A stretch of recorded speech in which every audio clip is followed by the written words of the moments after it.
Hi guys and gals, welcome to Canadian Immigration Channel. Surprisingly, many of you are actually asking me in the comment section in the video to record a video and explain you how you could come to study in Canada without taking the language test exam. Now, here are the brief answers so that you would understand whether to go or not go this pathway.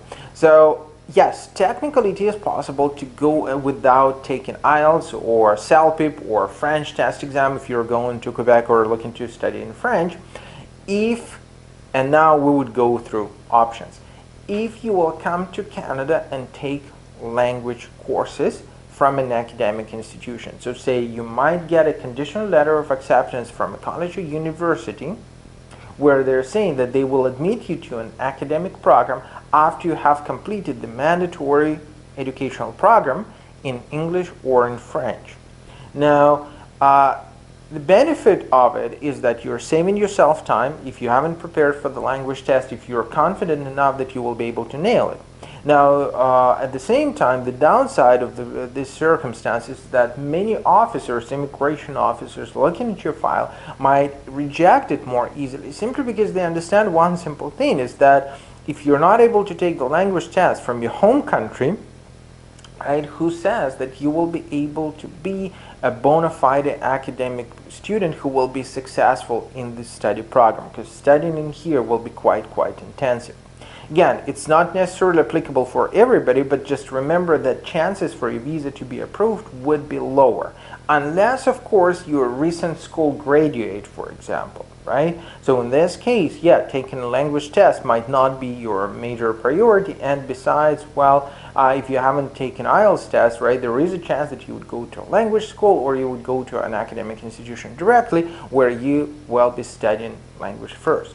Now, that's one of the options, right? Another option is when you come to Canada temporarily under a Tier V, for example, you get a tourist visa to Canada, you visit the country, right? You go to an academic institution, say, whatever, something coming first in my mind, Seneca College, right? You come to them, and they may actually run a test, the local test, their own proprietary test on you to see whether or not your language skills are enough for you to study. If so, they will give you an unconditional letter of acceptance without the official language test exam.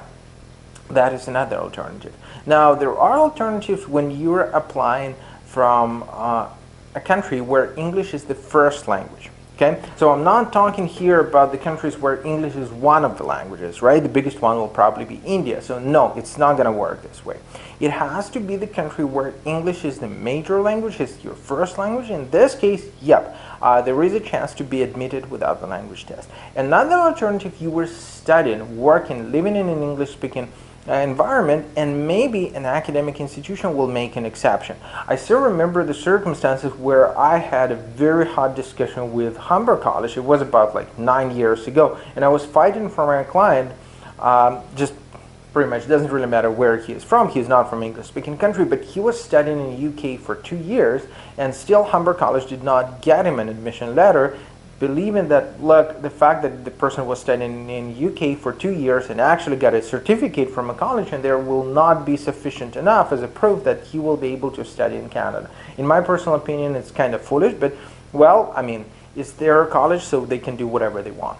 So, bottom line, the answer is yes, it's quite possible, but look at the downsides and compare these risks with your own situation. Like, is it really worth it, right? Maybe taking an IELTS test and spending, depending on where you're from, right, $200, $300, $150 per test.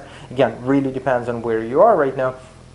It would be worthwhile compared to the situation where you will risk a chance of getting a visa to Canada. If you'd like to discuss it in more details, just drop us a line. We'll be setting an appointment and talking to you. Stay tuned with us, and of course, subscribe to the channel.